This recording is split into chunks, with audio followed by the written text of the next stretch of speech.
ময়মনসিংহ জেলার ত্রিশাল থানা বা ত্রিশাল উপজেলায় যখন এসে পৌঁছলাম তখন আসরের আজান দিচ্ছে। মোটর সাইকেল চালিয়ে বৃষ্টির মধ্যে এ এক অন্য রকমের জার্নি বা ভ্রমণ, যা উপভোগ্য ছিল।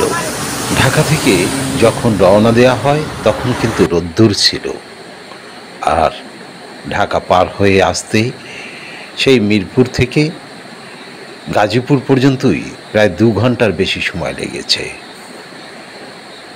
উড়াল সেতুর উপরেও ছিল দীর্ঘ জ্যাম। যানজট কিছুতেই পিছু ছাড়ছে না ঢাকার নগরীর।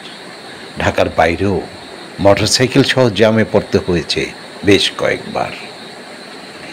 এরপরই শুরু হয়েছে বৃষ্টি, আর বৃষ্টিতে ভিজতে ভিজতে কাজীর শিমলা ত্রিশাল।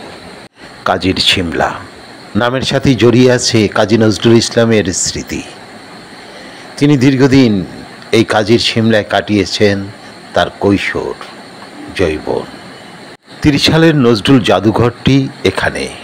ত্রিশাল থেকে ময়মনসিংহের দূরত্ব আর মাত্র 30 বা 29 কিলোমিটার।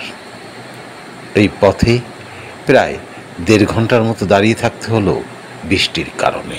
ময়মনসিংহ শহরে যখন পৌঁছলাম তখন মাগরিবের আজান দিচ্ছে। নামাজ শেষে বন্ধুদের সাথে কিছুক্ষণ আড্ডা। বন্ধুরা ছিলেন ব্যাকুল অপেক্ষায়, আর এই অপেক্ষার মাঝেই কেটেছে অনেকটা সময়।